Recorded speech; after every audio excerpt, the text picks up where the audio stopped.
بسم الله الرحمن الرحیم. السلام علیکم. بلال جاجی خپل ګرانو غیرتمنو پښتنو سره مخاطب دی. بلال جاجی د انسانیت خدمتګار. نن به زه تاسو ته اختر شاپینګ ښیم چې ما اختر ته څو جوړه کپړې اخیستي او څو جوړه سپلې پیزار مې اخیستي. داسې زما مرګلو به خامخا 3-4 جوړه کپړې ځان له جوړې کړي، پیزار به 3-4 جوړه اخیستي. او تاسو نن ویډیو دا لازمي ما سره وګورئ چې زموږ د نورو مرګلو 100 جوړه کپړې او پیزار ځان له اخیستي او شاپینګ کې اختر ته څه تیاریانې کړي دي، یعنی څه سوداګانې کړي. ویډیو تاسو لازمي وګورئ. سبا اختر دی او ته دلته کې ناست یې، خپل له ځان نه ساري که نارې پیزار کپړې خراب دي پسې وره کار مان نشته دی. سبا اختر دی نو اختر کې به ته څه کوې؟ داسې به ګرځم مخالفین پیسې نشته، مټریال خراب دي پسې وره.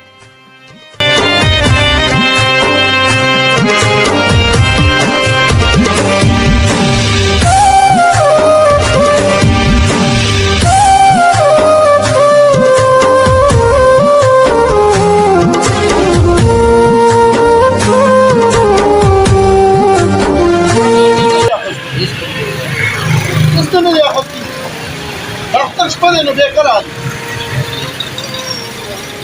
اوس دې نه رسېږي، اوس یې نه رسېږي. د اختر شپه دی، ماښام ته یو 15 منټ پاتې، یو شی نه دی اخیستی.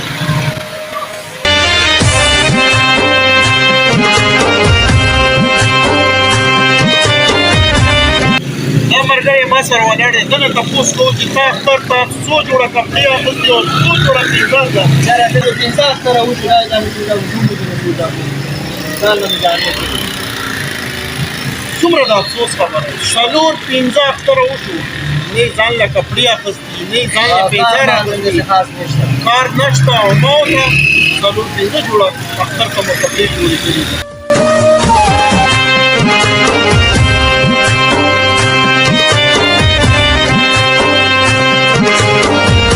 बल मरगल है 10 तरह पोटी की खबर को कल ईद है, आपने ईद के लिए बच्चों के लिए क्या लिया है?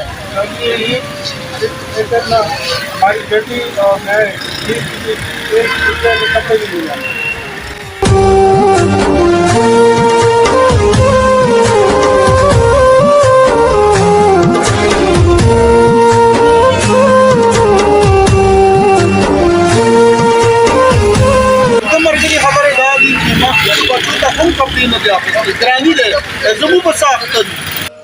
د ویډیو مقصد مې هغه و چې د کوم خلکو आवाज تاسو سره ما شریک کو. هر سړی 3 جوړه 4 جوړه کپړې انداشه پیزار یو په ډبل اخیستي. برای مهرباني وکړئ خپل چند گاوند کې مسکین چې کوم وس دس نه لري هغه خلکو سره تعاون وکړئ. ډیر آمد درست آمد.